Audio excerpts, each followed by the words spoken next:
Hello friends, good evening. मेरा नाम है रुपेश कुमार महतो और आपका हमारे यूट्यूब चैनल में वेलकम है। यहाँ हम क्लास 11th और 12th को मिलाकर पढ़ रहे हैं। तो यहाँ हम देखने वाले हैं, आज का हमारा टॉपिक है जिसमें हम डिस्कस करेंगे कि क्लास 11 में हमारा एक चैप्टर था ग्रेविटेशन और हमारा 12 में एक चैप्टर है इलेक्ट्रोस्टैटिक्स जो चैप्टर 1 ही है। तो इसमें हम कुछ देखते हैं कि ग्रेविटेशन और इलेक्ट्रोस्टैटिक्स दोनों एक दूसरे से बिल्कुल कई हद तक सेम है और कई हद तक एक दूसरे से अलग है।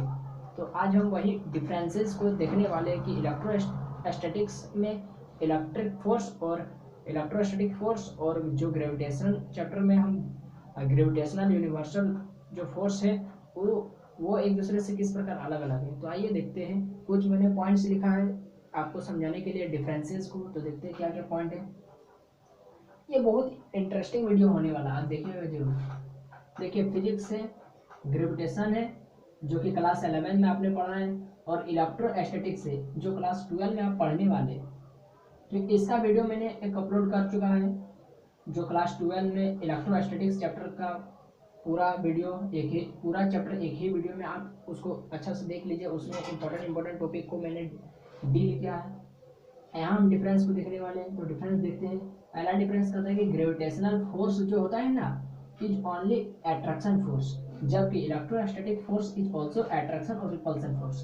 पॉइंट 1 कहता है कि जो इलेक्ट्रोस्टैटिक्स फोर्स जो ग्रेविटेशनल फोर्स होता है वो केवल अट्रैक्शन फोर्स होता है, जबकि इलेक्ट्रोस्टैटिक फोर्स क्या होता है, ये अट्रैक्शन के साथ साथ रिपल्सन फोर्स भी होता है, यानी आकर्षित करने वाला फोर्स के साथ साथ धकेलने वाला फोर्स भी होता है।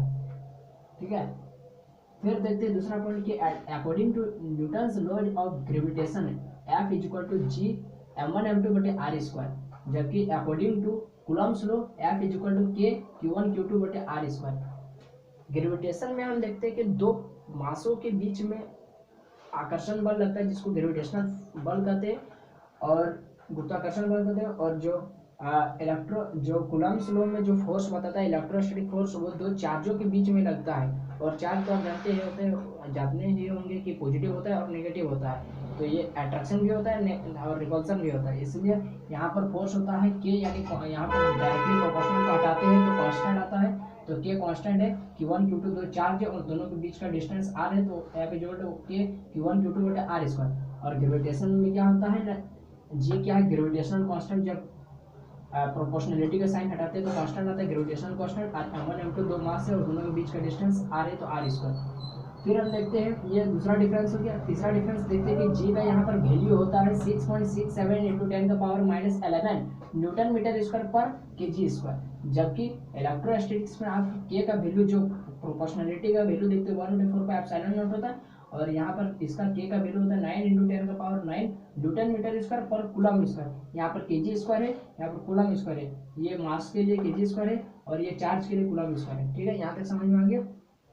फिर हम लोग नेक्स्ट पॉइंट देखते हैं। जो डायमेंशन फॉर्मूला होता है इस जी का, यानी ग्रेविटेशनल कांस्टेंट, वो होता है m-1 l का पावर 3 और t का पावर -2। फिर हम लोग देखते हैं डायमेंशन फॉर्मूला जो कांस्टेंट k का होता है वो होता है m l का पावर -3 t का पावर -4 और a का पावर -2। ठीक है। फिर हम लोग देखे थे पॉइंट नंबर 6 में कि ग्रेविटेशनल फील्ड 5 नंबर में देखते हैं कि ग्रेविटेशनल फील्ड, देखिए जब कोई बॉडी होगा, आपने पढ़ा ग्रेविटेशनल फोर्स क्या होता है, कोई ऑब्जेक्ट दूसरे ऑब्जेक्ट को जिस बल से खींचता है, यानी प्रत्येक ऑब्जेक्ट एक दूसरे पर फोर्स लगाता है। तो फोर्स लगाता है इसका मतलब उसका कुछ इलेक्ट्रिक फील्ड होगा, तब ना वो उसका फील्ड के अंदर आता है तो उस पर फोर्स लगता है। तो इसका मतलब ग्रेविटेशनल में भी ग्रेविटेशनल फील्ड होता है और इलेक्ट्रोस्टैटिक्स में भी इलेक्ट्रिक फील्ड होता है। इलेक्ट्रिक जो चार्ज दूसरे चार्ज को जो जिस बल से खींचता है या धकेलता है, तो मतलब उसका भी एक फील्ड होता है। तो इसमें भी ग्रेविटेशनल में भी फील्ड होता है, इलेक्ट्रोस्टैटिक्स में भी फील्ड होता है। ठीक है। फिर ग्रेविटेशनल फील्ड इंटेंसिटी दोनों, ग्रेविटेशनल फील्ड इंटेंसिटी F/m और इलेक्ट्रिक फील्ड इंटेंसिटी F/q, यानी फोर्स लगता है, यानी जो जब दूसरा मास आएगा, दूसरा बॉडी आएगा किसी बॉडी के सामने तो उसको अट्रैक्ट करेगा। तो वो दूसरा कौन आ रहा है, बॉडी आ रहा है, बॉडी के लिए मास है, और जब उसके सामने आता है फील्ड में तो फोर्स एक्सपीरियंस करता है जिसके कारण वो खींचा चला आता है, यानी फोर्स एक्सपीरियंस करता है पर यूनिट मास में।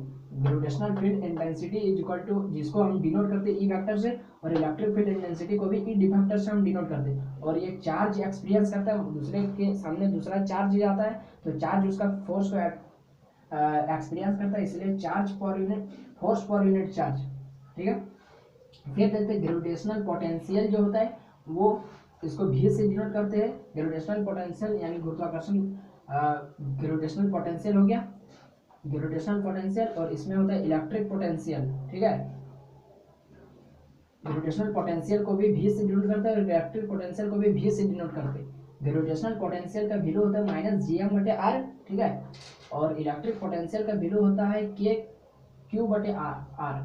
यहाँ पर एम क्या है, ये जब कोई बड़ा ऑब्जेक्ट छोटा ऑब्जेक्ट के फोर्स लगाता है तो बड़ा ऑब्जेक्ट के मास को यहाँ पर लेते हैं तो माइनस जी एम, एम क्या बड़ा ऑब्जेक्ट का मास और दोनों के बीच का डिस्टेंस यानी आर। फिर देखते हैं कि v बराबर यहाँ पर के कांस्टेंट हो गया और q क्या है, जब किसी चार्ज का जब कोई चार्ज ज़्यादा होता है और कोई कम चार्ज को खींचता है तो ज़्यादा चार्ज का यहाँ पर q आता है, और नीचे में दोनों चार्ज के बीच का डिस्टेंस यानी k कांस्टेंट और q बटा r। ठीक है, फिर ग्रेविटेशनल पोटेंशियल एनर्जी देखते हैं और इलेक्ट्रिक पोटेंशियल एनर्जी, दोनों को ही u से डिनोट करते हैं। ठीक है, ये ध्यान रखिएगा। और ग्रेविटेशनल पोटेंशियल एनर्जी क्या होता है, माइनस जी m1 m2 बटे आर, यानी दो मास के बीच में लगने वाला फोर्स और बटे में दोनों के बीच का डिस्टेंस।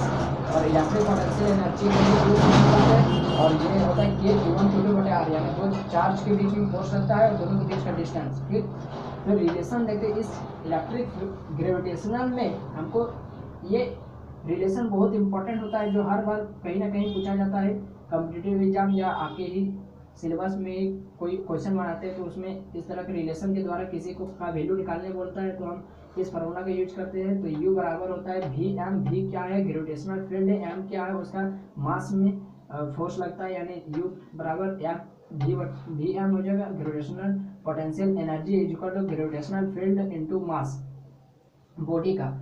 और इलेक्ट्रोस्टैटिक्स में एक रिलेशन हमको पढ़ना है, रिलेशन बिटवीन इलेक्ट्रिक फील्ड जिसको E से डिनोट करते हैं और इलेक्ट्रिक पोटेंशियल जिसको V से डिनोट करते हैं। तो E इज इक्वल टू यानी electric field is equal to minus dv बटे dr। तो E is equal to electric field is equal to dv यानी इलेक्ट्रिक पोटेंशियल बटे दोनों डिस्टेंस। ठीक है, तो E is equal to minus dv बटे dr। आपने पढ़ा होगा इलेक्ट्रिक फील्ड का यूनिट कहीं कहीं आपने सुना होगा कि वोल्ट पर मीटर होता है, तो इलेक्ट्रिक पोटेंशियल का यूनिट हो जाएगा वोल्ट और डिस्टेंस का मीटर, तो वोल्ट पर मीटर यहीं से आता है। ठीक है, तो ये हमारा एक छोटा सा वीडियो था। आपको डिफरेंस जो बहुत बार आपके मन में उठता होगा कि इलेक्ट्रिक फील्ड और ग्रेविटेशन दोनों एक दूसरे से मैंने देखा लगता है, इसलिए डिफरेंस को बताना बहुत ज़रूरी था। आपको ये वीडियो कैसा लगा आप कमेंट बॉक्स में ज़रूर बताएं, और यदि आपको हमारे पढ़ाने का तरीका अच्छा लग रहा है तो आप हमारे चैनल को सब्सक्राइब करके रख लें और इस वीडियो को ज़्यादा से ज़्यादा शेयर करें, लाइक करें, ताकि हर बच्चों को फ़ायदा हो। धन्यवाद।